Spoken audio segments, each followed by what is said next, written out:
Yes, friends. So now we are going to discuss about what are certain features of group. I mean, how groups are different from, what are those particular characteristics? What are those particular benchmarks? What are those particular features which makes any group as a group? When can we say that any gathering of any gathering of peoples can be called as a group or not? So for that, in social psychology, there are certain features which have been elaborated.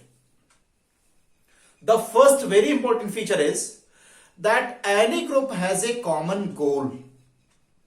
Okay? So if there are certain persons who are walking on the road and they don't have any goal, although they might be looking,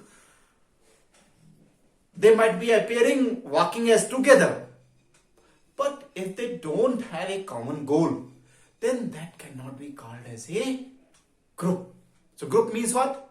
The very first important feature of any group is that any group has a particular common goal. That is the first feature. The second feature is what? The second feature is that any group has a particular size. Particular number of peoples who are there, part of any group. And then any group takes birth and dies. So always any group has a trajectory of development. There happens certain phases of group formation and functioning of any group, and then closure or finishing of any group. So, and then also there are certain other features. Any group always has certain roles which are performed by different members of that group. There can be some persons who might encourage others. There can be some persons who can initiate any activity. There can be some persons who can have some kind of consensus building role. There can be some persons who can resolve different kind of conflicts in any group. There can be some persons who can create a lot of obstruction in any group also. So in any group, there are different kind of roles which are played by different group members. And then there are some kind of norms. There are some kind of guidelines regarding how group members are required to behave with each other, how they are going to interact with each other. And also in any group, always there is some degree of cohesiveness. Getting along with each other. All different members of any group, they have some degree of getting along with each other, some kind of tendency to get along with each other. Okay.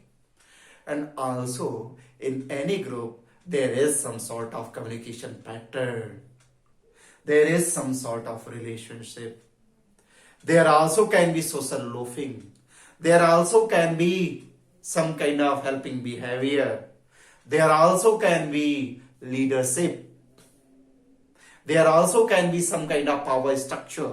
So all these are features of group. Okay. So in summary, we can say that there are certain particular features of any group, and those are, the first one is that in any group there is a common goal. In any group there is a particular size of the group. In any group there is some kind of certain stages of the development of that group. In any group there is certain kind of roles and norms which are played by different group members. In any group, always there is some sort of communication pattern, some kind of relationship, some kind of leadership, some kind of social loafing, some kind of helping behavior, some kind of power structure, and there can be certain other features of the group also as such. Thank you so much.